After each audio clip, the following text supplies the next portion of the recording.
사람은 땅을 떠나서는 살아갈 수가 없는 존재입니다. 하나님께서 사람을 만드시기 전에 먼저 땅을 창조하셨습니다. 그리고 그 땅에서 물을 한 곳으로 모아가지고 육지와 바다를 나누셨습니다. 그 땅에서 식물과 동물들이 나오게 하시고 하나님께서는 땅의 흙으로 사람을 만드셨습니다. 사람은 땅과 더불어서 살아갑니다. 땅 위에 집을 짓고 살아가고요. 다닐 때 땅을 밟고 걸어 다닙니다. 땅에서 농사를 짓고 가축을 기르고 지하 자원을 채취하고 그 땅을 삶의 터전, 생활의 터전으로 삼고 있습니다. 그리고 마지막으로 죽을 때 죽어서 땅의 흙으로 다시 돌아가게 됩니다. 그래서 사람과 땅은 때려야 뗄 수 없는 그런 관계에 있습니다. 하나님께서는 이 땅을 자기 백성에게 상속 유산으로 주기를 원하셨습니다. 그래서 아브라함에게 가나안 땅을 약속하셨죠. 아브라함 당대에는 그 약속이 실현되지 않았지만 이스라엘 백성이 이집트 땅에서 나와서 가나안 땅으로 들어가 여호수아와 이스라엘 백성이 가나안 땅을 정복함으로 말미암아 그 약속이 성취가 되었습니다. 그리고 하나님 앞에서 여호수아와 백성이 그 땅을 각 지파별로 제비 뽑아 나누었습니다. 그리고 각 지파 안에서는 그 가족들끼리 또다시 땅을 분배를 했습니다. 그래서 각 집안마다 하나님께서 주신 고유한 그 상속 유산을 자자손손 대대로 물려주게 된 것입니다. 한국에서는 땅을 부동산이라고 해서 재산을 축적하고 혹은 증식하는 그런 수단으로 이해하는 경우가 많습니다.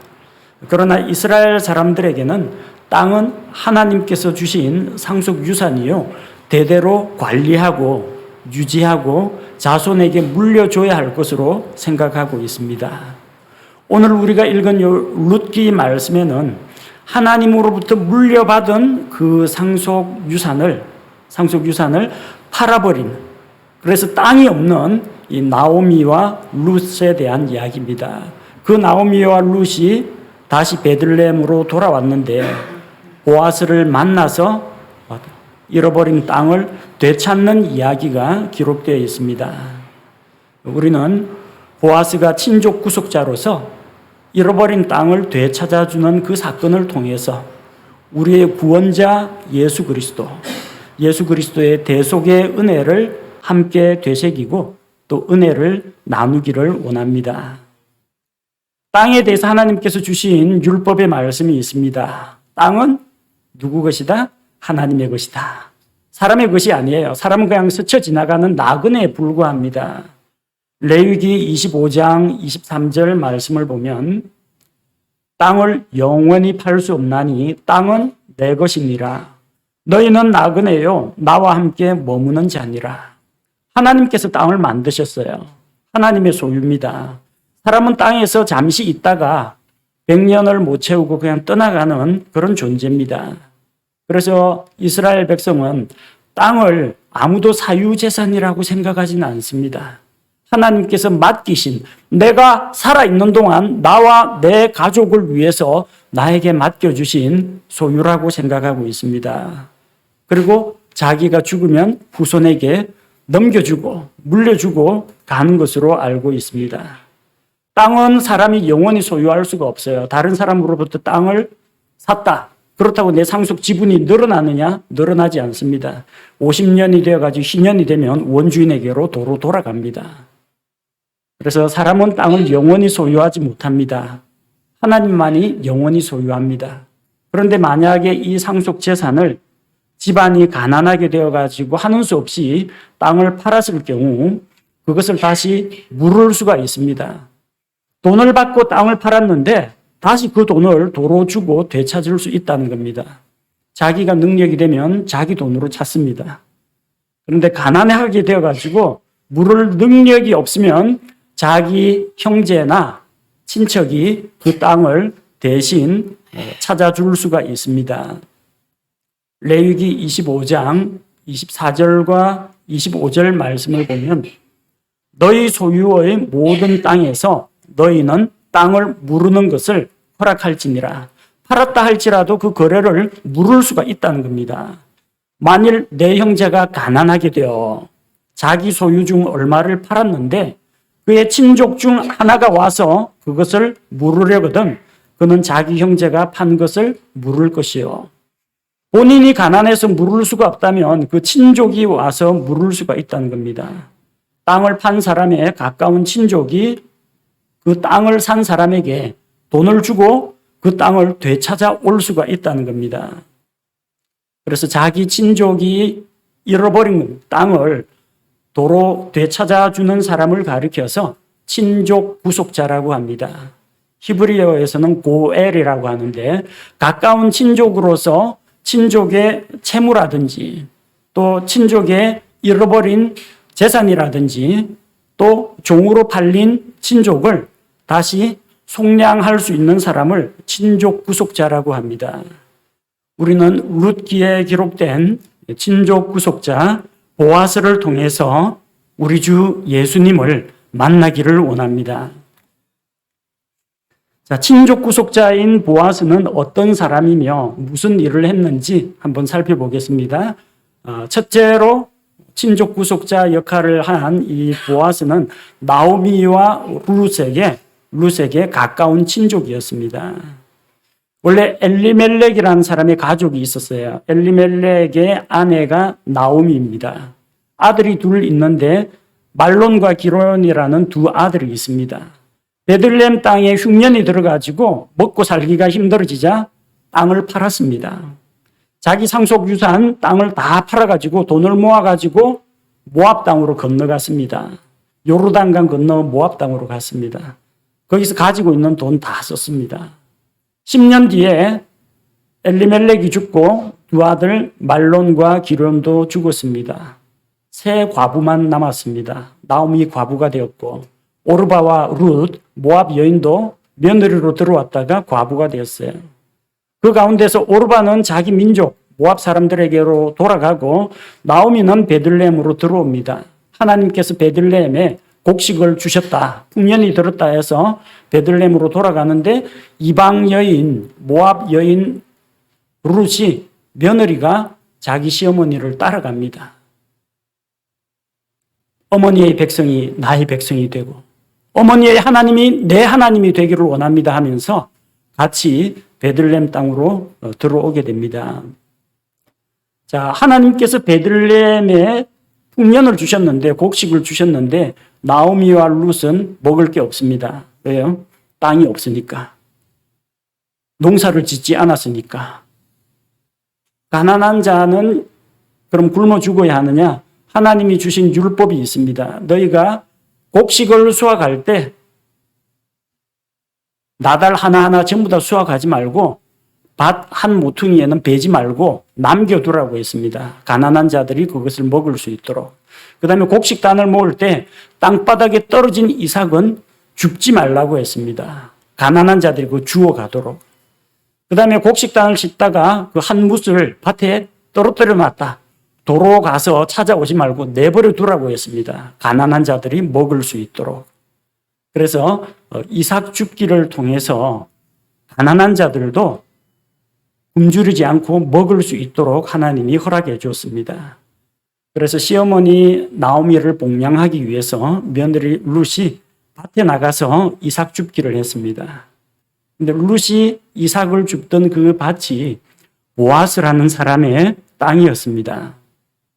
이 보아스가 누구냐 하면 엘리멜렉의 친족입니다. 자기 시아버지, 룻의 시아버지 엘리멜렉의 친척 중에 보아스라는 사람이 있어요. 룻기 2장 3절에 보니까 룻기 2장 3절 그녀가 가서 밭에 이르러 곡식 베는 자들을 따라가며 이삭을 줍다가 우연히 엘리멜렉의 친족인 보아스에게 속한 밭의 일부를 만나니라.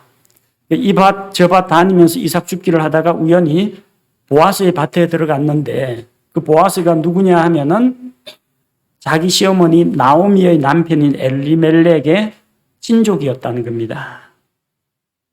그래서 보아스는 나오미와 룻을 도와줄 수 있는 법적인 자격을 갖춘 사람입니다. 그들을 구제할 수가 있고 그들의 후원자가 될 수가 있고 그들이 잃어버린 상속 유산을 되찾아 줄 수가 있다는 겁니다. 가까운 친족이어야만 그 사람이 잃어버린 땅을 되찾아 줄 수가 있습니다. 예수님은 바로 이것 때문에 사람의 몸으로 이 세상에 오셨습니다. 사람의 죄 문제를 누가 해결할 수 있느냐? 죄 없는 한 사람이 대신 죽음으로 해결할 수 있습니다. 천사가 대신 죽을 수가 없습니다. 짐승 희생물이 대신 죽을 수는 있지만 그건 한 번밖에 효력이 없습니다. 한 가지 죄에 대해서 한 번 희생물을 드려야 되고 다른 죄에 대해서는 또 다른 희생물을 또 바쳐야 합니다. 그러나 이 죄의 문제를 완전히 해결하기 위해서는 사람들의 죄를 완전히 제거하기 위해서는 사람들을 죄로부터 거룩하게 하기 위해서는 죄 없는 한 사람이 죽어야 했습니다. 그 사람의 죄 문제를 해결하려면 구원자는 반드시 사람의 친족이어야 합니다. 같은 사람이어야 합니다. 그래서 하나님이신 예수님께서 이 세상에 사람의 몸으로 오신 것입니다.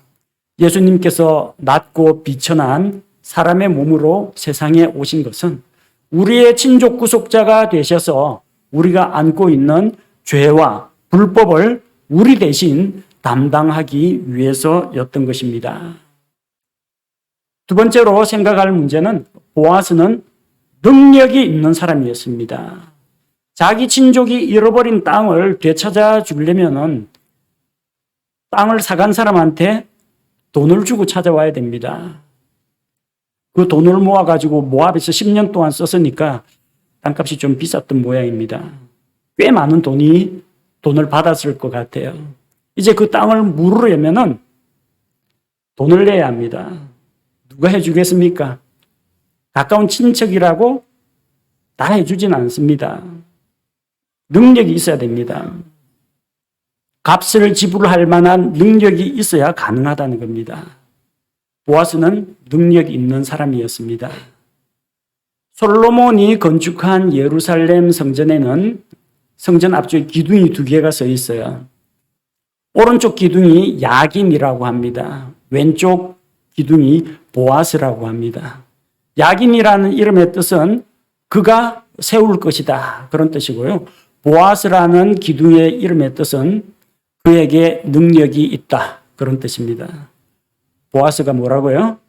능력이 있다. 보아스라는 이름 자체가 능력이 있다라는 뜻이에요. 진짜 능력이 있습니다. 룻기 2장 1절. 룻기 2장 1절 말씀을 보니까 나오미에게는 그녀의 남편 엘리멜렉의 가족에 속한 친족으로 부유하고 강력한 자가 있었는데 그의 이름은 보아스더라. 부유하고 강력한 보아스. 이름값을 하죠. 이름 자체가 능력이 있는 사람이라는 거예요. 보아스는 이 나오미와 룻을 도와줄 만한 능력이 있었습니다. 넓은 땅을 가지고 있었습니다. 많은 종들을 거느리고 있었습니다. 베들레헴 지역에서 유력한 자였습니다. 지역 유지였어요. 성문에 올라가서 도시의 장로들하고 독대에서 이야기할 만한 그만큼 명망이 있는 사람이었습니다. 바로 이렇게 능력이 있는 보아스였기에 나오미와 룻에게 엘리멜렉이 팔아버린 땅을 다시 사서 그들에게 돌려줄 수가 있었던 것입니다. 사람들을 안고 있는 죄와 불법의 문제 해결해 주려면 능력이 있어야 합니다. 예수님은 능력이 있는 하나님이십니다.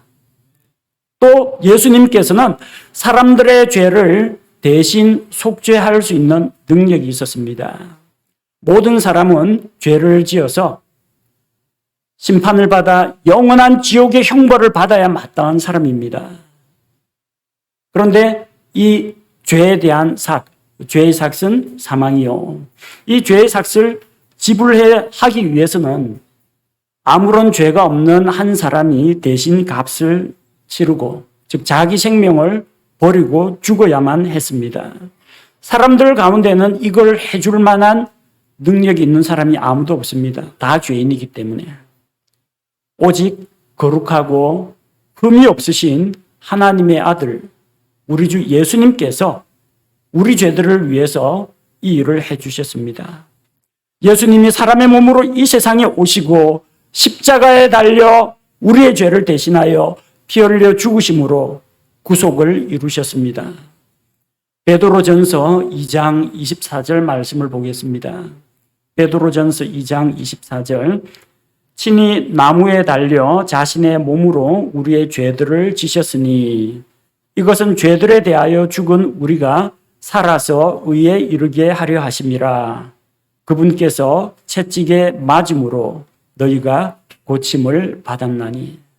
예수님께서 십자가에 달려 채찍에 맞으시고 머리에 가시관을 쓰시고 두 손과 두 발에 십자가에 못 박히시고 이렇게 하신 이유가 무엇입니까? 우리를 대신하여 우리의 죄값을 지불하기 위해서였던 것입니다. 이 일은 아무나 할 수가 없습니다. 오직 죄 없으신 하나님의 아들 예수님만이 이것을 할 능력이 있습니다. 예수님은 사람들을 죄에서 구속할 능력이 있다는 것입니다. 셋째로 우리가 기억해야 할 것은 친족이라고 가능한 게 아니고 친족이라고 다른 사람의 잃어버린 땅을 되찾아줄 수 있는 게 아니고 능력이 있다고 해서 잃어버린 땅을 대신 찾아줄 수 있는 게 아닙니다. 해줄 마음이 있어야 돼요. 보아스는 나오미와 룻을 위해서 자기 자신을 희생했습니다. 이 보아스보다 엘리멜렉에게 더 가까운, 촌수가 더 가까운 친족이 있었어요. 룻기 3장 12절 말씀을 보면 룻기 3장 12절, 참으로 이제 나는, 보아스의 자신은 너의 가까운 친족이나 나보다 더 가까운 친족이 있으니, 더 가까운 친족이 있다는 거예요. 촌수가 얼마나 가깝느냐 거기에 따라서 친족 구속자의 일을 할 수 있는 자격, 순서가 정해집니다. 보아스보다 더 가까운 친족이 있습니다. 근데 그 친족은 친족 구속자 역할을 안 해줬습니다.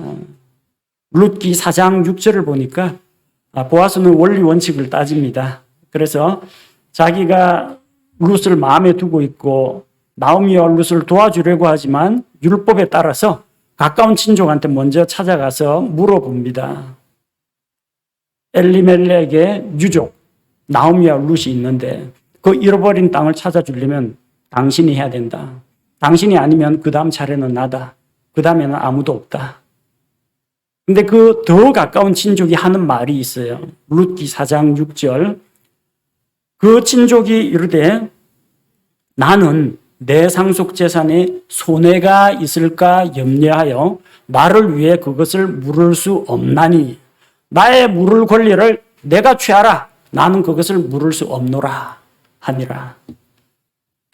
자, 가까운 친족이라고 되는 게 아닙니다. 돈 있다고 되는 게 아닙니다. 마음이 있어야 돼요. 희생할 각오가 있어야 돼요. 자기 자신을 희생할 각오가 되어 있지 않으면 친족 구속자가 될 수가 없습니다. 이 더 가까운 친족은 자기 재산에 손해가 있을까 염려가 되어가지고 못하겠다고 했습니다. 왜 손해가 나느냐면요.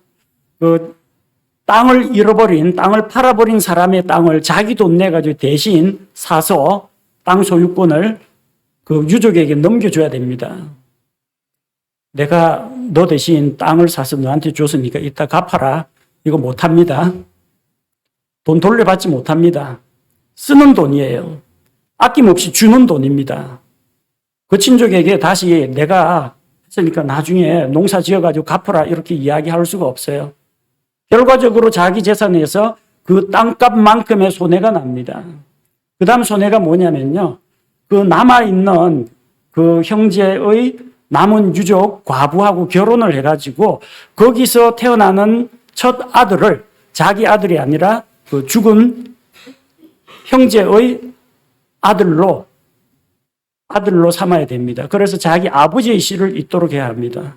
씨는 자기 씨인데 이 여인이 그 죽은 형제의 과부와 결혼했기 때문에 먼저 태어난 첫 아들은 어쨌든 죽은 자기 형제의 씨가 돼야 됩니다.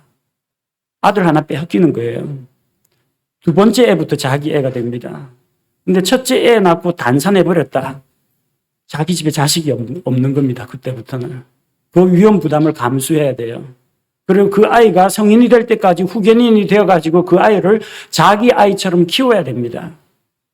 그 아이가 성인이 되어가지고 독립할 때는요, 자기 아들도 아닌데 자기가 가진 재산 중에 일부를 아이가 독립할 수 있도록 후견인으로서 한몫 떼어줘야 됩니다. 이걸 다 해야 됩니다. 그러니까 이것은 가까운 친족이라고 할 수 있는 것도 아니고 돈이 많다고 할 수 있는 것도 아닙니다. 손해볼 각오가 돼 있는 사람만 할 수 있는 겁니다. 보아스보다 더 가까운 친족은 자기한테 손해가 될 것 같으니까 안 하겠다고 했습니다. 너가 해라고 했습니다. 보아스에게 차례가 왔습니다. 보아스도 역시 뭐 땅이 많고 종들도 거느리고 있고 재산이 많지만 자기 재산에 손해가 날 것을 생각한다면은 이것을 할 수가 없습니다. 그런데 보아스는 자기 재산에 손해가 나는 것을 뻔히 알면서도 이것을 기꺼이 감당했습니다. 그리고 이 친족이 남긴 땅을 팔아버린 그 죽은 친족이 남긴 이 과부들을 자기가 보살펴야 되는데 그 중에 한 과부하고 결혼을 해서 씨를 이어줘야 하고 그 과부를 돌봐줘야 됩니다. 솔직히 이 보아스 같이 능력 있고 유능한 사람이 과부하고 결혼하고 싶겠습니까? 처녀한테 장가들고 싶어 하겠죠. 그런데 친족 구속자가 되면은 이 과부하고 결혼해서 형제의 씨를 이어줘야 하는 그 의무가 생긴다는 겁니다. 자기 결혼에 대한 권리를 포기해버렸습니다. 이 다른 사람하고 같이 결혼 생활을 했던 모압 여인 룻과 이 과부와 결혼하기로 결심했습니다. 자기 희생입니다. 보아스는 자기에게 득이 되는지 손해가 되는지 거기에 대해서 개의치 않고 긍휼을 베풀고 은혜를 베풀어 주었습니다. 예수님이 이 세상에 내려와서 사람의 몸이 되시고 고난을 받으시고 십자가에 달리시고 죽으시고 장사되어 부활하시면 예수님이 혜택 보는 게 뭐가 있습니까? 예수님 무슨 혜택을 봐요? 예수님이 득 보는 건 없습니다. 세상 사람들이 득을 봅니다. 영광의 왕좌에 앉아서 천사들과 그룹들과 스랍들로부터 경배받으면서 셋째 하늘에서 떵떵거리며 살면 되는데 왜 시간축 가운데에 들어오셔서 베들레헴 마국간 그 냄새 나는 데서 비위생적인 그런 곳에서 태어나셔서 그리고 예수님께서 사람들에게 닥치는 여러 가지 슬픔과 고통과 눈물과 배고픔과 굶주림과 이런 것들을 다 겪어가면서 자기가 만든 피조물들에게 모욕과 조롱을 당하고 십자가에서 그 수모를 당하는 왜 이런 일을 했어요? 예수님한테는 손해입니다. 마이너스입니다. 누구 때문에 했어요? 예수님 기분 좋으라고 한 거 아닙니다. 사람들에게 은혜를 주시기 위해서 하신 것입니다. 그래서 예수님은 우리를 위해서 자신을 희생하신 것입니다. 마치 보아스가 자기에게 손해가 나는 것을 뻔히 알면서도 그 일을 감당했던 것처럼 예수님께서는 우리의 유익을 위해서 자기를 내어주신 것입니다. 누가 시켜서 억지로 강제로 한 것이 아니라 자원하는 마음으로 십자가를 지셨습니다. 요한복음 10장 11절 말씀을 보니까 나는 선한 목자니라 선한 목자는 양들을 위해 자기 생명을 주거니와. 예수님께서는 자기 생명을 우리를 위해서 양들을 위해서 내어주셨습니다. 구약 시대에는 목자들의 죄를 위해서 양들이 죽었습니다. 신약 시대에는 양들의 죄를 위해서 선한 목자 예수님이 대신 죽으셨습니다. 다른 사람들이 예수님의 생명을 억지로 취해간 것이 아닙니다. 예수님이 힘이 없어서 로마 군대에게 당한 것도 아닙니다. 수제사장들과 장로들의 권세가 높았기 때문에 예수님이 거기에 굴복한 것도 아닙니다. 예수님께서는 생명을 취할 권세도 있고 버릴 권세도 있는데 나는 이것을 스스로 버리노라. 양들을 위해 내 생명을 버리노라. 예수님께서 자신을 희생해 주셨기 때문에 우리를 죄에서 구속하실 수가 있었습니다. 넷째로 보아스는 나오미와 룻을 위해서 엘리멜렉이 팔아버린 땅을 되찾아 주었습니다. 9절 말씀을 보니까 보아스가 장로들과 온 백성에게 이르되 내가 엘리멜렉에게 있던 모든 것과 기론과 말론에게 있던 모든 것을 나오미의 손에서 산 일에 관하여 너희가 이날 증인이 되었고, 엘리멜렉이 가지고 있던 것, 원래 가지고 있던 그 땅을 자기가 돈 주고 샀다는 겁니다. 그들이 가지고 있던 것은 채무밖에 없었습니다. 잃어버린 땅, 그 땅 언제 돌아올지 몰라요. 50년 지나면 돌아옵니다. 희년 몇 년 남았는지 아무도 몰라요. 그러나 단 1년이라도 그 땅을 소유하지 못하면 농사를 짓지 못해 굶어 죽습니다. 그들에게 삶의 터전이 되는 잃어버린 땅을 보아스가 샀다는 겁니다. 사서 엘리멜렉의 이름으로 다시 되찾아 주었다는 것입니다. 엘리멜렉의 유족인 나오미와 룻은 아무런 노력도 하지 않고 수고하지도 않고 돈을 한 푼도 보태지도 않았고 오로지 값 없이 은혜로 잃어버린 땅을 다시 되찾았습니다. 예수님께서는 우리에게 아담이 잃어버렸던 땅을 되찾아 주십니다. 하나님께서 사람을 만드시고 다산하고 번성하여 땅을 채우라고 했습니다. 땅을 정복하고 다스리라고 했습니다. 땅에 대한 소유권이 사람에게 있었습니다.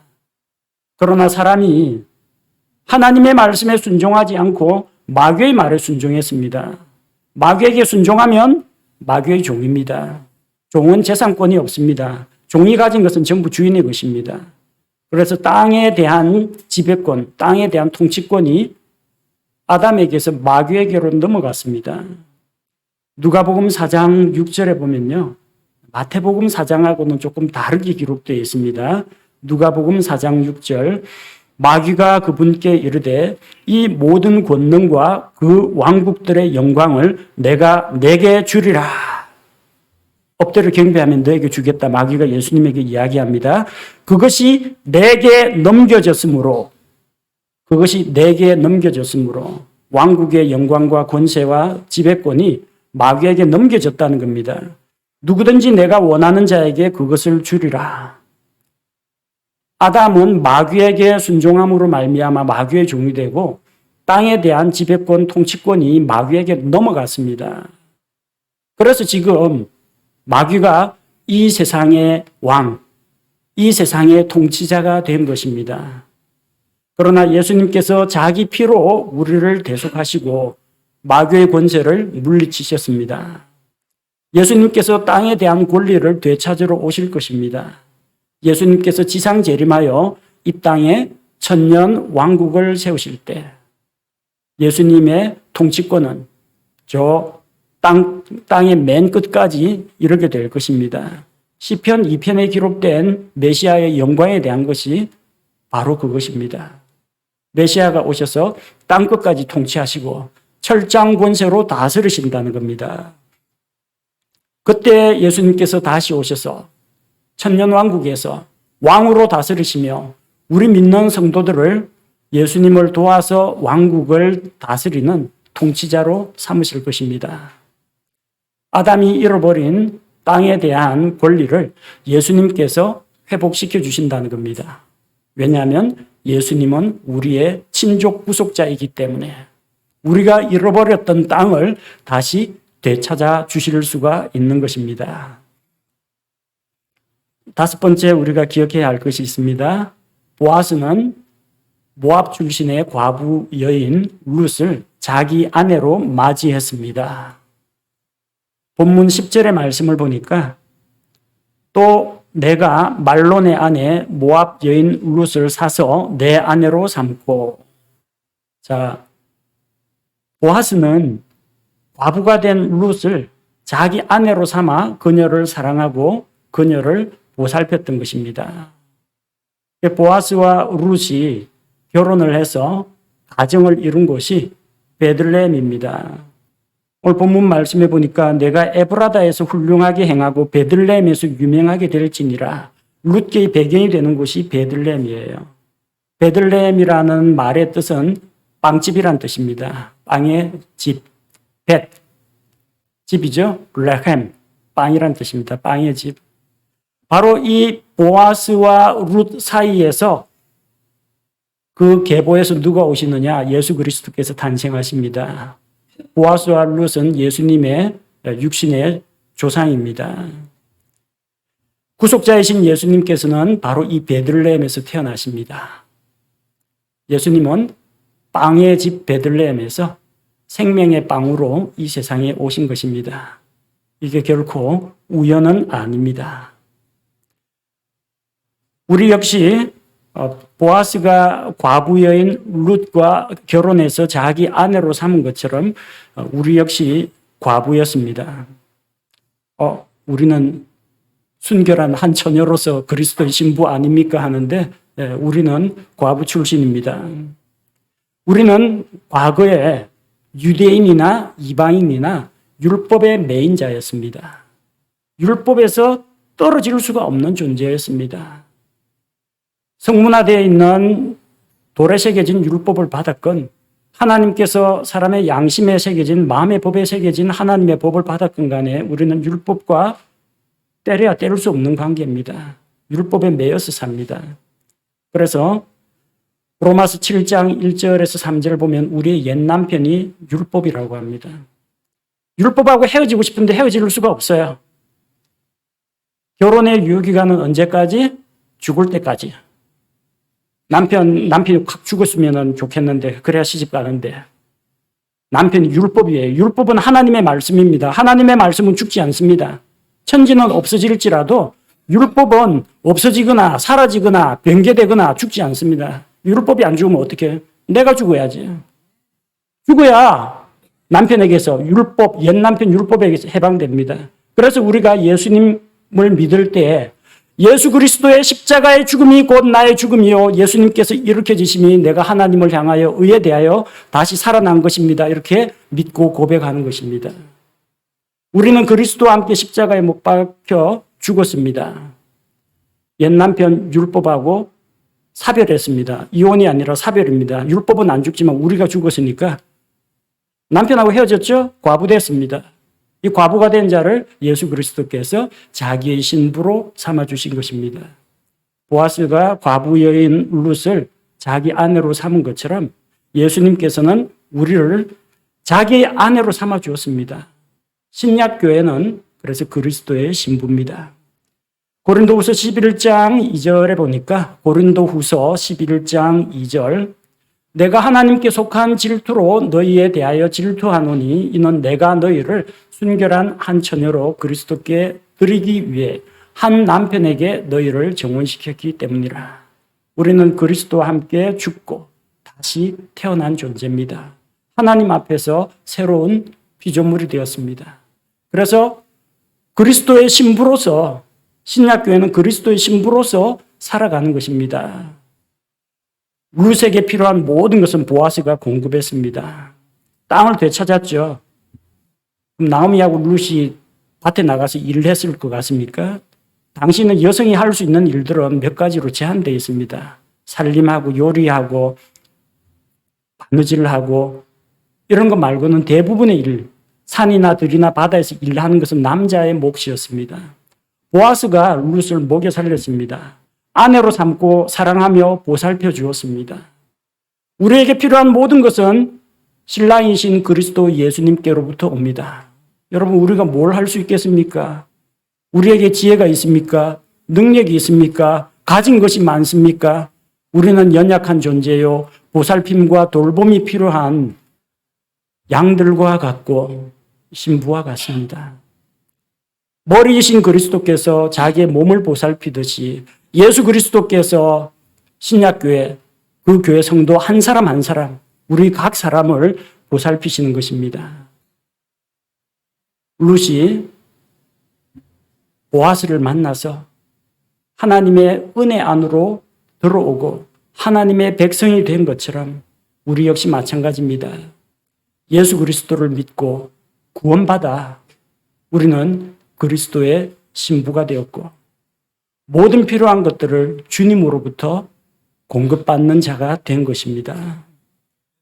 구약시대에 있던 이 친족 구속자 제도는 친족이 잃어버린 것들을 회복시켜주고 종으로 팔려간 친족을 다시 속량해 올 수 있도록 한 이 제도는 하나님께서 신약시대에 예수 그리스도의 피를 통하여 사람들을 구원할 수 있는 구원의 길을 보여준 모형이라고 할 수가 있습니다. 보아스는 친족 구속자로서 룻과 나오미가 잃어버린 땅을 되찾아 주었습니다. 그리고 과부 여인 룻을 자기 아내로 삼아서 사랑하고 보살펴 주었습니다. 이와 마찬가지로 예수님께서는 우리의 친족 구속자가 되기 위해서 사람의 몸으로 이 세상에 오셨고 그분께서 십자가에서 흘리신 보배로운 피로 우리 죄값을 하나님의 공의 앞에 지불하시고 우리를 구속해 주셨습니다. 아담이 잃어버렸던 땅에 대한 권리를 주님께서 되찾아 주시고 또한 우리를 그리스도의 신부로 삼아서 사랑하고 세워주고 성장시키며 영원히 우리와 함께 하십니다. 친족 구속자로 오신 예수님께 감사를 드립니다. 예수님께서 우리를 위해 희생하시고 우리를 죄로부터, 율법으로부터, 마귀로부터 해방시켜 주신 것을 감사드리며 오늘 이 하루도 대속하신 주님의 은혜 가운데 우리가 깊이 잠기기를 원합니다. 함께 기도하겠습니다. 하나님 아버지 감사합니다. 우리는 아무 행한 것이 없으나 오직 예수 그리스도를 믿는 믿음으로 말미암아 값없이 은혜로 구원을 받았습니다. 보아스가 친족 구속자가 되어서 나오미와 룻에게 잃어버린 땅을 찾아주고 또 룻과 결혼하여 그의 보호자가 된 것과 같이 우리 주 예수님께서 우리를 죄와 불법에서 구속하기 위해서 사람의 몸으로 오사 친족 구속자의 역할을 해주신 것을 감사드립니다. 예수님께서 십자가에서 고난당하시고 죽으심으로 말미암아 우리의 죄값을 대신 지불하여 주시고 부활하사 우리를 하나님 앞으로 인도하시며 우리에게 영원한 소망이 있게 하시니 감사를 드립니다. 구원받은 우리를 그리스도의 몸으로서 주님의 양들로서 그리스도의 신부로서 대하여 주시고 각양 좋은 은혜의 선물들과 또 모든 필요한 것들을 우리에게 공급하여 주시니 우리 주님께 감사를 드립니다. 이 하루의 삶이 하나님께 찬양과 감사로 보내게 하시고 우리 일평생 우리의 친족 구속자, 대속자이신 주님을 기억하며 살아가게 하시며 구속자이신 예수 그리스도를 널리 알리는 성도들이 되게 하옵소서.